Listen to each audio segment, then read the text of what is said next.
Welcome back to the Wall Street Podcast. We're diving straight into a really significant piece of research today, looking at what's reshaping the memory sector. We're focused on the JPMorgan Asia Pacific Equity Research Report.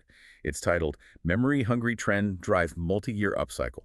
And it just came out September 25th, 2025. Yes, and this report, it really challenges the old view of memory as purely cyclical.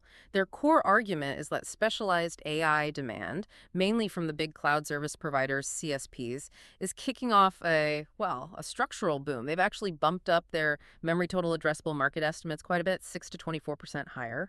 They're now targeting the thing like $300 billion by fiscal 27. $300 billion. That's a pretty massive number.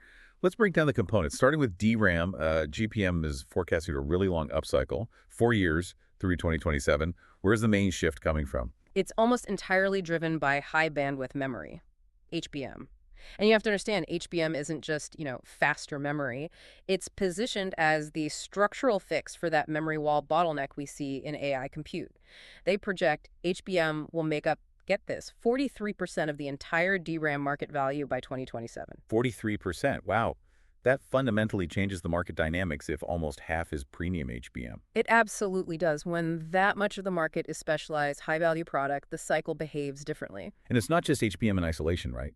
The report mentions other drivers tightening supply, things like SoCanon 2 for Vera, GDDR7 for Rubin GPUs. Exactly. It shows the demand is broadening beyond just the very top-end AI accelerators. It's diversifying, which keeps supply tight across the board. Okay, so that's DRAM, speed, specialized capacity. What about NAND flash, the storage side? NAND's also seeing a solid recovery. Finally, blended average selling prices, the ASPs, are expected to climb about 7% in fiscal 26. And the report connects us directly to CSPs restocking their enterprise SSDs, their eSSDs.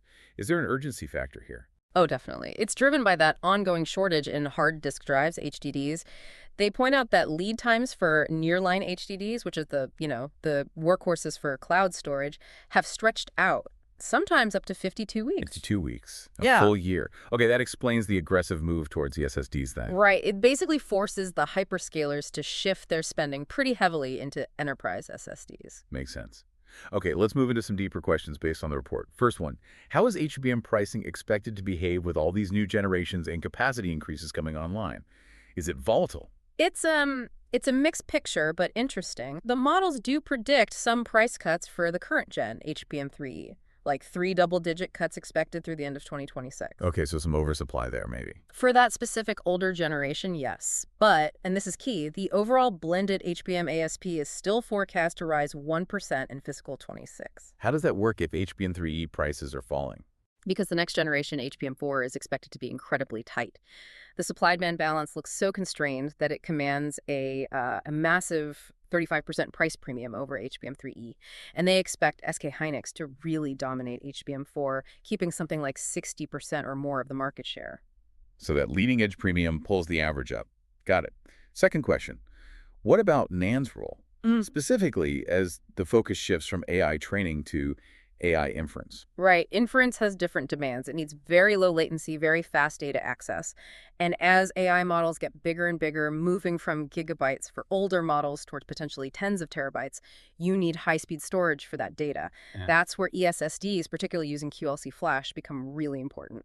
So NAND becomes critical for deploying these huge models at scale. Yes, though the report is a bit more cautious here. They frame it more as an option value for handling massive nearline storage needs and inference. It's important, but perhaps not solving a fundamental bottleneck like HBM does for compute. Still essential, though. Understood.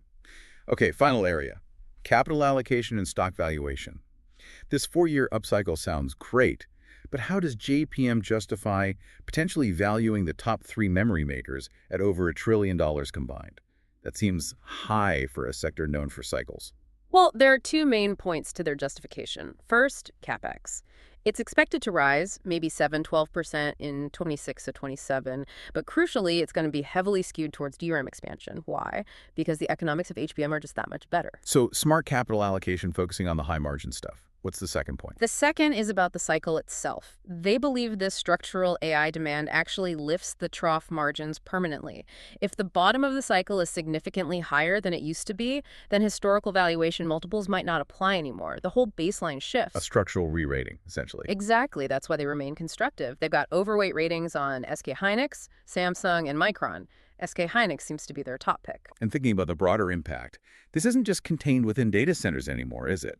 We're seeing this demand for better memory, like LPDR5X, faster SSDs, showing up in PCs and phones for edge AI features. Absolutely. That demand is pushing out to the devices we all use, and the tightness in high-end server parts, the rising costs there, eventually that filters down. It impacts the cost and the capabilities of the cloud services behind all those consumer AI interactions. So wrapping this up, the provocative thought seems to be less about if the upcycle is real. Right, that seems pretty clear now. The real question, the one for investors to grapple with over the next few years, is whether this structural shift, driven by HBM, by AI, by diversifying applications, does it permanently break the old boom and bust cycle? Will it elevate those trough margins for good, fundamentally changing how we value these memory stocks compared to their history? That's the real deep dive.